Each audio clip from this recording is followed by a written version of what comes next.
ಮಾಡ್ತಾರೆ ಅಂತಂದ್ರೆ ನಿಪ್ಪಲ್ನ ಪ್ರೆಸ್ ಮಾಡ್ತಾರೆ ಹೀಗೆ ಅವಾಗ ಎವ್ರಿ ಒಂದು ಫೀಡ್ ಆದ್ಮೇಲೆ ಕ್ಲೀನ್ ಆಗಿ ವಾಶ್ ಮಾಡಬೇಕು. ಮಗುಗೆ ಇನ್ಫೆಕ್ಷನ್ ಆಗುತ್ತೆ, ಸ್ವೆಟ್ಟಿಂಗ್ ಎಲ್ಲ ಇರುತ್ತೆ. ಡೆಫಿನೆಟ್ಲಿ ನೀವು ಆ ರೀತಿ ಮಾಡಬಾರ್ದು.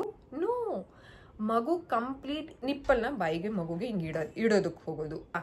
ಎಷ್ಟೋ ಅಮ್ಮಂದಿರು ಲ್ಯಾಚಿಂಗ್ನ ಕರೆಕ್ಟಾಗಿ ಮಾಡಲ್ಲ. ಸಕ್ಕಿಂಗ್ ಎಷ್ಟು ಸಲ ನಾವು ಬ್ರೆಸ್ಟ್ನ ಎಂಟಿ ಮಾಡ್ತೀವಿ, ನನಗೆ ಹಾಲು ಬರ್ತಿಲ್ಲ ಅಂತ ಅವ್ರಿಗೆ ಅನ್ನೋದು. ಪ್ರೆಸ್ ಮಾಡಿದ ತಕ್ಷಣ ಹಾಲು ಬರಬೇಕಾ? ನೀವು ಅಬ್ಸರ್ವ್ ಮಾಡಿದ್ರೆ ಸ್ಮಾಲ್ ಪಿಂಪಲ್ಸ್ ಸಹ ಇರುತ್ತೆ. Hello everyone, welcome back to my channel. Nipple ವಿಚಾರದಲ್ಲಿ, ಬ್ರೆಸ್ಟ್ ಫೀಡಿಂಗ್ ವಿಚಾರದಲ್ಲಿ ಎಷ್ಟೋ ಅಮ್ಮಂದಿರಿಗೆ ಸಾಕಷ್ಟು ಒಂದು ಕ್ವೆಶ್ಚನ್ಸ್ ಇರುತ್ತೆ. ನಿಪ್ಪಲ್ನ ಡೈಲಿ ನಾವು ವೈಪ್ ಮಾಡಬೇಕಾ, ಕ್ಲೀನ್ ಮಾಡಬೇಕಾ, ಏನು ಮಾಡಬೇಕು? ಬ್ರೆಸ್ಟ್ ಫೀಡಿಂಗ್ ಅನ್ನೋದು ಒಂದು ಒಳ್ಳೆಯ ಜರ್ನಿ ಅಂತ ಹೇಳ್ಬೋದು ಪ್ರತಿಯೊಬ್ಬ ತಾಯಂದಿರಿಗೂ. ಆದರೆ ಆ ಬ್ರೆಸ್ಟ್ ಫೀಡಿಂಗ್ ಮಾಡುವಾಗ ಬ್ರೆಸ್ಟ್ ಬಗ್ಗೆ ತಿಳ್ಕೊಳ್ಳೋದು, ಯಾವ ರೀತಿ ನಾವು ಲ್ಯಾಚಿಂಗ್ ಮಾಡಿಸೋದು, ಲ್ಯಾಚಿಂಗ್ ಕರೆಕ್ಟ್ ಆಗಿದೆಯಾ ಇಲ್ವಾ, ಅದಾದಮೇಲೆ ಬ್ರೆಸ್ಟ್ ಫೀಡಿಂಗ್ ರಿಲೇಟೆಡ್ ಅನ್ನೋದಕ್ಕಿಂತ ನಿಪ್ಪಲ್ ರಿಲೇಟೆಡ್ ಕ್ವೆಶ್ಚನ್ಸ್ ಜಾಸ್ತಿ ಬರುತ್ತೆ. ಇವತ್ತಿನ ವಿಡಿಯೋದಲ್ಲಿ ನಾನು ತುಂಬ ಒಂದು ಏನಂತ ಹೇಳೋದು, ಮನಸಾರೆ ಈ ವಿಡಿಯೋನ ಮಾಡ್ತಿದ್ದೀನಿ. ಬಿಕಾಸ್ ತುಂಬ ಪ್ರಾಬ್ಲಮ್ಸ್ಗಳು ಎಷ್ಟೋ ಅಮ್ಮಂದಿರು, ಎಷ್ಟೋ ತಾಯಂದಿರು ಫೇಸ್ ಮಾಡ್ತಿರ್ತಾರೆ ವಿತೌಟ್ ನಾಲೆಡ್ಜ್. ನಾನು ಅದಕ್ಕೋಸ್ಕರ ಒಂದು ಕರ್ಚಿಫ್ಗೆ ಕಾಟನ್ನ ಫಿಲ್ ಮಾಡಿ ಈ ರೀತಿ ಜಸ್ಟ್ ಒಂದು ಬ್ರೆಸ್ಟ್ ಥರ ಮಾಡಿ ಇದನ್ನು ನಿಮ್ಮ ಜೊತೆ ನಾನು ಶೇರ್ ಮಾಡ್ತಾ ಇದ್ದೀನಿ. ಎಷ್ಟೋ ಅಮ್ಮಂದಿರಿಗೆ ಇದು ಹೆಲ್ಪ್ ಆಗುತ್ತೆ ಅಂತ ಒಂದು ಪ್ಯೂರ್ ಇಂಟೆನ್ಷನ್. ಓಕೆನಾ? ಸೊ ಮೊದಲನೇದಾಗಿ, ದಿಸ್ ಇಸ್ ರಿಯಲಿ ತುಂಬ ಪೇನ್ಫುಲ್ ಅಂತ ಅನಿಸುತ್ತೆ. ಇದು ನಾನು ಎಕ್ಸ್ಪೀರಿಯನ್ಸ್ ಮಾಡಿದ್ದೀನಿ. ಯಾವುದು ಅಂತಂದರೆ, ಹಾಸ್ಪಿಟಲಲ್ಲಿ ಫಸ್ಟ್ ಡೇ ಹಾಸ್ಪಿಟಲಲ್ಲಿ ಇರ್ತೀವಿ. ನಾಟ್ ಇವನ್ ಮಗು ಆಗಿ ಒಂದು 1 hour 2 hours ಆಗಿರೋದಿಲ್ಲ. ಬಂದ್ಬಿಟ್ಟು ಏನು ಮಾಡ್ತಾರೆ ಅಂತಂದರೆ ನಿಪ್ಪಲ್ನ ಪ್ರೆಸ್ ಮಾಡ್ತಾರೆ ಹೀಗೆ. ಇಸ್ ಇಟ್ ರಿಯಲಿ ಏನಂತ ಹೇಳೋದು, ಕರೆಕ್ಟಾ? ಮಾಡುವಂತಹ ಮೆಥಡ್ ನರ್ಸಸ್ಗಳು ಮಾಡ್ತಾರಲ್ಲ ಮೆಥಡು, ಅದು ನಿಜವಾಗ್ಲೂ ಕರೆಕ್ಟಾ? ಆ ಟೈಮಲ್ಲಿ ಇನ್ನೂ ಹಾಲು ಬರ್ತಿಲ್ಲ ಅಂತ ಹೇಳ್ಬಿಡ್ತಾರೆ. ಅಮ್ಮಂದಿರು ಅದನ್ನು ತಲೆಗೆ ಹಾಕೊಂಡು, ಅಯ್ಯೋ ನನಗೆ ಹಾಲು ಬರ್ತಿಲ್ಲ ಅಂತ ಅವ್ರು ಅದನ್ನೇ ಮ್ಯಾನಿಫೆಸ್ಟೇಷನ್ ಮಾಡಿಕೊಂಡು ಅದನ್ನೇ ತಲೆಗೆ ಹಾಕೊಂಡು ಬರುವಂತಹ ಹಾಲು ಸರಿಯಾಗಿ ಬರೋದಿಲ್ಲ. ಏನು ಮಾಡಬೇಕು? ನಿಪ್ಪಲ್ನ ಪ್ರೆಸ್ ಮಾಡೋದ್ರಿಂದ ಹಾಲು ಬರುತ್ತಾ? ನಿಪ್ಪಲಿಂದನ ಹಾಲು ಬರೋದು? ನೋ. ನಮ್ಮ ಒಂದು ಬ್ರೆಸ್ಟಲ್ಲಿ ಏರಿಯೋಲಾ ಅಂತ ಹೇಳ್ತೀವಿ. ಅಂತಂದರೆ ನಿಪ್ಪಲ್ ಇರುತ್ತಲ್ಲ, ಅದರ ಸುತ್ತ ಕಪ್ಪು ಭಾಗ ಇರುತ್ತೆ. ಸೊ ಪ್ರೆಗ್ನೆನ್ಸಿಯಲ್ಲಿ ಹಾರ್ಮೋನಲ್ ಚೇಂಜಸ್ಸಿಂದ ಯೂಶಲಿ ಈ ಒಂದು areola before pregnancy, after marriage and before pregnancy ನಮಗೆ ಲೈಟಿಶ್ ಪಿಂಕ್ ಇರುತ್ತೆ. ಓಕೆನಾ? It's not too dark.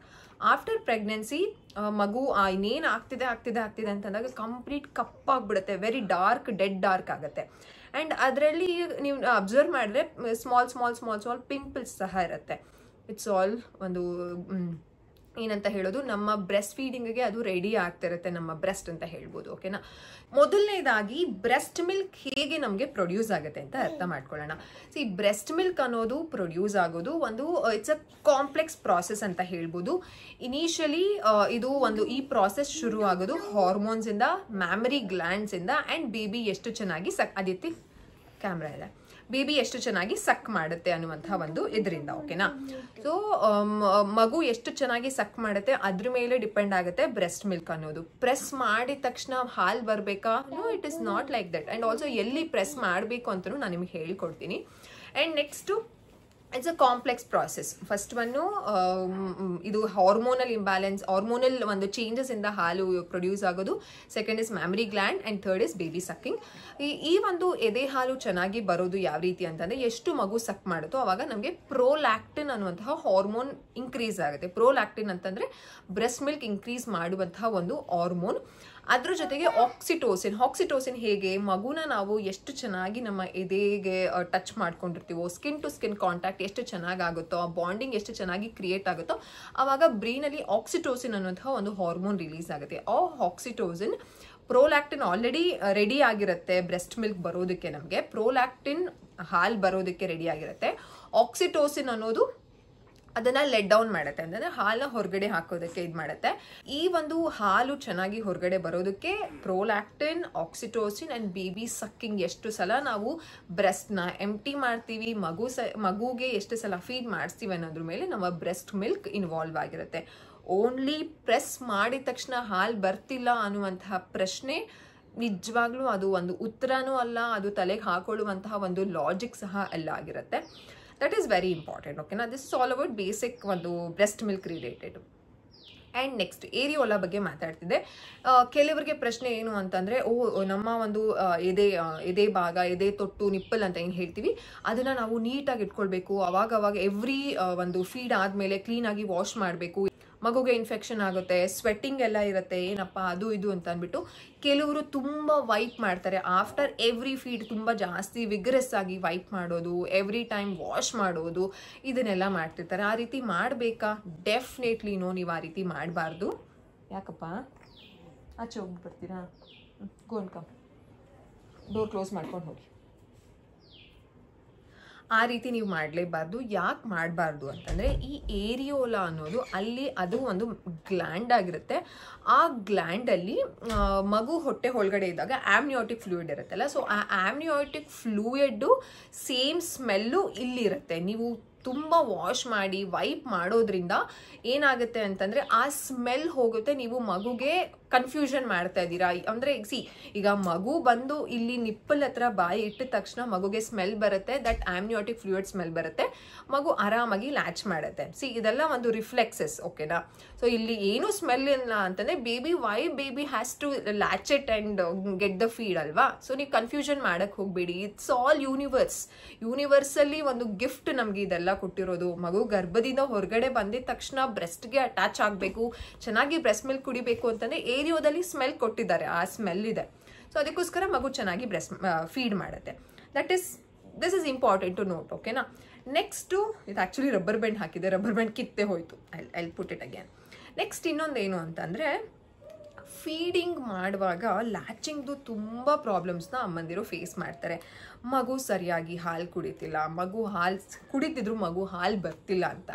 Problem ಏನು ಗೊತ್ತಾ? ಎಷ್ಟೋ ಅಮ್ಮಂದಿರು ಲ್ಯಾಚಿಂಗ್ನ ಕರೆಕ್ಟಾಗಿ ಮಾಡಲ್ಲ. What is latching? ಮಗು ಎಲ್ಲಿ ಲ್ಯಾಚ್ ಮಾಡಬೇಕು ಅನ್ನೋದು ತಿಳ್ಕೊಳ್ಳೋದು ಸಖತ್ ಇಂಪಾರ್ಟೆಂಟು. ಇಲ್ಲ ಅಂತಂದರೆ ಮಗುಗೂ ಸರಿಯಾಗಿ ಹಾಲಾಗಲ್ಲ, ಹೊಟ್ಟೆ ತುಂಬಲ್ಲ, ನಿಮ್ಗೂ ಹಾಲು ಬರ್ತಿದೆಯೋ ಬರ್ತಿಲ್ವ ಅಂತ ಒಂದು ಇದೇ ಗೊತ್ತಾಗಲ್ಲ. ಆ್ಯಕ್ಚುಲಿ ನಿಪ್ಪಲ್ ಸ್ವಲ್ಪ ಚಿಕ್ಕದಾಯಿತು. ಏನಂದರೆ ಮಗುಗೆ ಲ್ಯಾಚಿಂಗ್ನ ನಿಪ್ಪಲ್ ಕೊಡ್ತಾರೆ ಈ ರೀತಿ, ಬರೀ ಜಸ್ಟ್ ಹೀಗೆ ಇಟ್ಕೊಂಡು ನಿಪ್ಪಲ್ನ ಬಾಯಿಗೆ ಮಗುಗೆ ಹಿಂಗೆ ಇಡೋದಕ್ಕೆ ಹೋಗೋದು, ಅಂದರೆ ಬಾಯಿನ ಓಪನ್ ಮಾಡಿಬಿಟ್ಟು ಇಡೋದಕ್ಕೆ ಹೋಗೋದು. ಮಗು ನಿಪ್ಪಲ್ ಮಾತ್ರ ಇಟ್ಕೊಳ್ಬೇಕಾ? ಇಷ್ಟೇನಾ ಮಗು ಇಟ್ಕೊಳ್ಬೇಕಾಗಿರುವಂತಹ ಒಂದು ಇದು ಬ್ರೆಸ್ಟ್ ಅಂತ ಅಂದ್ಕೊಂಡ್ರೆ ಮಗು ಬಾಯಿದು ಇಷ್ಟೇನಾ ಮಗು ಇಟ್ಕೊಳ್ಬೇಕು? ನೋ, ಮಗು ಕಂಪ್ಲೀಟ್ ಏರಿಯೋಲಾ ಆ ಬ್ಲ್ಯಾಕ್ ಸುತ್ತಿದೆಯಲ್ಲ, ಆ ಬ್ಲ್ಯಾಕ್ ಕಲರ್ ಅಷ್ಟೂ ಮಗು ಹಿಂಗೆ ಲ್ಯಾಚ್ ಮಾಡಬೇಕು. ಲ್ಯಾಚ್ ಮಾಡಿದ್ರೆ ಮಾತ್ರ ನಿಮಗೂ ಹಾಲು ಚೆನ್ನಾಗಾಗತ್ತೆ, ಮಗುಗೂ ಹಾಲು ಚೆನ್ನಾಗಿ ಹೋಗುತ್ತೆ, ಮಗು ಕರೆಕ್ಟಾಗಿ ಸಕ್ ಮಾಡ್ತಿದೆ, ಲ್ಯಾಚಿಂಗ್ ಪ್ರಾಪರ್ ಆಗಿದೆ ಅನ್ನುವಂಥ ಒಂದು ಅಂಡರ್ಸ್ಟ್ಯಾಂಡಿಂಗ್. ಯಾವಾಗ ಮಗು ಕಂಪ್ಲೀಟ್ ಏರಿಯೋಲ್ನ ಈ ರೀತಿ ಇದೆ, ಆ್ಯಂಡ್ ಯಾವಾಗ ಮಗು ಬರೀ ನಿಪ್ಪಲ್ನ ಹಿಂಗೆ ಕಚ್ಚಿ ಬರೀ ಲಿಪ್ಪಲ್ಲಿ ಅವಡು ಗಮ್ಸ್ ಎಲ್ಲ ಅಂತ ಏನು ಹೇಳ್ತೀವಿ ಅದರಲ್ಲಿ ಇಟ್ಟಾಗ ಅವಾಗಲೇ ನಿಮಗೆ ಸೋರ್ ನಿಪ್ಪಲ್ ಆಗೋದು, ಕ್ರ್ಯಾಕ್ ನಿಪ್ಪಲ್ಸ್ ಆಗೋದು, ನಿಪ್ಪಲ್ ತುಂಬ ಪೇನ್ ಅನ್ನೋದು, ಸಕ್ಕಿಂಗ್ ತುಂಬ ಪೇನ್ ಆಗ್ತಿದೆ, ಇಟ್ಸ್ ರಿಯಲಿ ಪೇನ್ಫುಲ್, ನಂಗೆ ಫೀಡ್ ಮಾಡೋಕ್ಕಾಗ್ತಿಲ್ಲ ಅನ್ನುವಂತಹ ಎಷ್ಟೋ ಅಮ್ಮಂದಿರೋ ಪ್ರಾಬ್ಲಮ್ ಇದೇ ಆಗಿರುತ್ತೆ. Please check it. ಯಾವಾಗ ನಿಮ್ಮ ಮಗು ಬರೀ ಒಂದು ನಿಪ್ಪಲ್ನ ಮಾತ್ರ ಕಚ್ತಾ ಇದೆ ಅಂತಂದಾಗ ಅವಾಗ ಹಾಲು ಬರೋದಿಲ್ಲ, ಅವಾಗಲೇ ನಿಮಗೂ ಕನ್ಫ್ಯೂಷನ್ ಆಗುತ್ತೆ. ಆ್ಯಂಡ್ ಎಷ್ಟೋ ಅಮ್ಮಂದಿರಿಗೂ ನಾನು ಅವಾಗಲೇ ಹೇಳಿದೆ, ನರ್ಸಸ್ ಈ ರೀತಿ ಮಾಡ್ತಾರೆ ಅಲ್ವಾ, ನಿಪ್ಪಲ್ಲ ಬಂದು ಜಸ್ಟ್ ಪ್ರೆಸ್ ಮಾಡಿಬಿಡ್ತಾರೆ, ಅವಾಗ ಹಾಲು ಬರ್ತಿಲ್ಲ ಅಂತಂದರೆ ನಮಗೂ ಕನ್ಫ್ಯೂಷನ್ ಕ್ರಿಯೇಟ್ ಆಗುತ್ತೆ. ಆ್ಯಂಡ್ ಮನೆಗಳನ್ನು ನಾವು ಕೆಲವೊಂದ್ಸಲ ಗೊತ್ತಿಲ್ಲದೇನೆ ಬರೀ ನಿಪ್ಪಲ್ ಮಾತ್ರ ಹಿಂಗೆ ಪ್ರೆಸ್ ಮಾಡ್ತೀವಿ. ನಿಪ್ಪಲ್ನ ಪ್ರೆಸ್ ಮಾಡಿದ ತಕ್ಷಣ ಹಾಲು ಬರೋದಿಲ್ಲ. You have to press like this, ಅವಾಗಲೇ ಕರೆಕ್ಟಾಗಿ ಹಾಲು ಬರೋದು.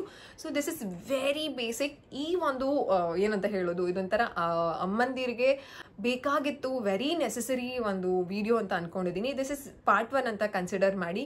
ಇನ್ನು ಬೇರೆ ಪಾರ್ಟ್ ವಿಡಿಯೋಸ್ಗಳಲ್ಲಿ ನಾನು ಇದೇ ರಿಲೇಟೆಡ್, ಈ ಬ್ರೆಸ್ಟ್ ಮಿಲ್ಕ್ ರಿಲೇಟೆಡ್ಡು, ಆ್ಯಂಡ್ ಕೆಲವರಿಗೆ ಕಂಪ್ಲೀಟ್ ಎಂಗ್ರಾಜ್ಮೆಂಟ್ ಆಗಿಬಿಟ್ಟಿರುತ್ತೆ, ಕಲ್ ಥರ ಆಗಿರುತ್ತೆ ಬ್ರೆಸ್ಟ್ ಮಿಲ್ಕು, ಆವಾಗ ನಾವು ಯಾವ ರೀತಿ ಎಕ್ಸಸೈಸಸ್ ಮಾಡಬೇಕು ಅಂತ ನಾನು ಕಮಿಂಗ್ ವೀಡಿಯೋಸಲ್ಲಿ ಹೇಳ್ತಾ ಇರ್ತೀನಿ. ಐ ಥಿಂಕ್ ಇದನ್ನು ನಾನು ತುಂಬ ಚೆನ್ನಾಗಿ ಪ್ರಿಸರ್ವ್ ಮಾಡ್ಕೊಳ್ತೀನಿ. ಯಾಕಂತಂದರೆ ಇದರಿಂದ ಎಷ್ಟೋ ಮಂದಿರಿಗೆ ಬ್ರೆಸ್ಟ್ ಫೀಡಿಂಗ್ ಅನ್ನೋದು ತುಂಬ ಕಷ್ಟ ಆಗಿರುತ್ತೆ. ಬ್ರೆಸ್ಟ್ ಫೀಡಿಂಗ್ ಅನ್ನೋದು ಓ ಮೈ ಗಾಡ್, ಯಾರಪ್ಪ ಬ್ರೆಸ್ಟ್ ಫೀಡಿಂಗ್ ಮಾಡ್ತಾರೆ ಅನ್ನುವಂಥ ಒಂದು ಯೋಚನೆಗೂ ಹೋಗಿರ್ತಾರೆ. ಯಾವಾಗ ಬ್ರೆಸ್ಟ್ ಮಿಲ್ಕ್ನ ಸ್ಟಾಪ್ ಮಾಡಿರ್ತೀನಿ, ಬ್ರೆಸ್ಟ್ ಮಿಲ್ಕ್ ಮಾಡಬೇಕು ಅಂತಂದರೆ ಕಣ್ಣಲ್ಲಿ ನೀರು ಬರೆಸ್ಕೊಂಡು ತುಂಬ ನೋವಿಂದ ಕೆಲವು ತಾಯಂದಿರು ಬ್ರೆಸ್ಟ್ ಫೀಡಿಂಗ್ ಮಾಡಿರ್ತಾರೆ. ಅದಕ್ಕೋಸ್ಕರ ಇದನ್ನು ನಾನು ತುಂಬ ಕೇರ್ಫುಲ್ ಆಗಿ ನೋಡಿಕೊಂಡು ಕಮಿಂಗ್ ಡೇಸಲ್ಲಿ ನಾನು ಇದೇ ರೀತಿ ಸಿಂಪಲ್ ಟಿಪ್ಸ್ನ ಹೇಳ್ತಾ ಹೋಗ್ತೀನಿ. ಅವಾಗ ನಿಮಗೂ ಅರ್ಥ ಆಗುತ್ತೆ. ಐ ಹೋಪ್ ಈ ವಿಡಿಯೋ ಹೆಲ್ಪ್ ಆಗಿದೆ ಅಂತ ಅಂದ್ಕೊಂಡಿದ್ದೀನಿ. ಯಾರ್ಯಾರು ಪ್ರೆಗ್ನೆನ್ಸಿ ಇದ್ದಾರೆ, ಇನ್ನೇನು ಮಗುನ ಡೆಲಿವರಿ ಮಾಡ್ತಿದ್ದಾರೆ, ಅಥವಾ ಯಾರು ಆಲ್ರೆಡಿ ಡೆಲಿವರಿ ಆಗಿದೆ ನ್ಯೂ ಮಾಮ್, ಅವ್ರೇನಾದರೂ ಈ ರೀತಿ ಬ್ರೆಸ್ಟ್ ಫೀಡಿಂಗ್ ರಿಲೇಟೆಡ್ ಪ್ರಾಬ್ಲಮ್ ಏನಾದರೂ ಫೇಸ್ ಮಾಡ್ತಿದ್ದಾರೆ, ಪ್ರಾಬ್ಲಮ್ ಫೇಸ್ ಮಾಡ್ತಿಲ್ಲ ಅಂತಂದ್ರೂ ಇನ್ಫಾರ್ಮೇಷನ್ ತಿಳ್ಕೊಳ್ಳೋದು ಸಖತ್ ಇಂಪಾರ್ಟೆಂಟ್ ಆಗುತ್ತೆ. Please share this basic video. ಇದನ್ನು ಸೀರೀಸ್ ಅಂತ ಮಾಡ್ತೀನಿ, ಎಷ್ಟಾಗುತ್ತೋ ಅಷ್ಟು ವೀಡಿಯೋಸ್ನ ಮಾಡ್ತೀನಿ. ಬಟ್ ಒಂದೇ ವೀಡಿಯೋಸಲ್ಲಿ ಜಾಸ್ತಿ ಇನ್ಫಾರ್ಮೇಷನ್ ನನಗೂ ಕೊಡೋದಕ್ಕೆ ಸಾಧ್ಯ ಇಲ್ಲ. ಸೊ ಅದಕ್ಕೋಸ್ಕರ I will be sharing next ಇದೇ ರಿಲೇಟೆಡ್ ಒಂದು ಇನ್ಫಾರ್ಮೇಷನ್ನ ನೆಕ್ಸ್ಟ್ ವೀಡಿಯೋದಲ್ಲಿ ಶೇರ್ ಮಾಡ್ತೀನಿ. So thanks for watching. Please share ಮಾಡಿ. ಆಯಿತು ಕಂದ ಬಂದೆ, ಪಾಪುಗೂ ನಾನು ಫೀಡ್ ಮಾಡಬೇಕು ಇವಾಗ, ಓಕೆನಾ? ಸೊ ಪ್ಲೀಸ್ ಶೇರ್ ಮಾಡಿ ಆ್ಯಂಡ್ ಚಾನೆಲ್ನ ಸಬ್ಸ್ಕ್ರೈಬ್ ಮಾಡ್ಕೊಂಡಿಲ್ಲ ಅಂತಂದರೆ ಈಗಲೇ ಮಾಡ್ಕೊಳ್ಳಿ. ಅಮ್ಮಂದಿರ related, breast feeding, food and daily vlogs, mom of 2, Aditi's home schooling, little activities ಎಲ್ಲನೂ ನಾನು ನನ್ನ ಚಾನೆಲಲ್ಲಿ ನಿಮಗೆ ಶೇರ್ ಮಾಡ್ತಿದ್ದೀನಿ. ಯಾವುದೋ ಚಾನೆಲ್ನ ನೋಡಿ ಅಂದರೆ ಇಟ್ಸ್ ಅಪ್ ಟು ಯು, ಓಕೆನಾ?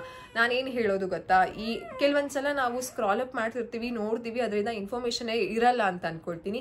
This is very much information. ಮಗು ಬಗ್ಗೆ ತಿಳ್ಕೊಳ್ಳೋದು, ತಾಯಂದಿರು ಬ್ರೆಸ್ಟ್ ಫೀಡಿಂಗ್ ಜರ್ನಿ ಇರಬಹುದು, ಪೋಸ್ಟ್ ಪಾರ್ಟಮ್ ಟೈಮ್ ಜರ್ನಿ ಇರ್ಬೋದು, ಆಫ್ಟರ್ ನಮ್ಮ ಬ್ರೆಸ್ಟ್ ಫೀಡಿಂಗ್ ಎಲ್ಲ ಆದಮೇಲೂ ಮಗುನ ನೋಡ್ಕೊಳ್ಬೇಕಲ್ವ, ಯಾವ ರೀತಿ ನಾವು ಒಂದು ಪೇರೆಂಟಿಂಗ್ ವಿಚಾರದಲ್ಲಿ ಎಲ್ಲ ತಿಳ್ಕೋಬೇಕು ಅಂತಂದರೆ my channel is there, you name it, I have it ಅನ್ನೋ ಥರ ವೀಡಿಯೋಸ್ ಎಲ್ಲನೂ ಇದೆ ನನ್ನ ಹತ್ರ. ಇನ್ನೂ ಮಾಡಬೇಕು ಅನ್ನುವಂಥ ಪ್ಲ್ಯಾನ್ ಸಹ ಇದೆ. ನೀವೇನು ಮಾಡಬೇಕು, ಸಪೋರ್ಟ್ ಮಾಡಬೇಕು, ಅದಕ್ಕೆ ಸಬ್ಸ್ಕ್ರೈಬ್ ಮಾಡ್ಕೊಳ್ಳಿ. If you haven't subscribed yet, if you have already subscribed, please like my videos and share with your friends and families. They will also get help, a small help from my side anta anಕೊಳ್ಳಿ. And also, yes, next video dalli ಸಿಗ್ತೀನಿ. Thanks for watching. Bye bye.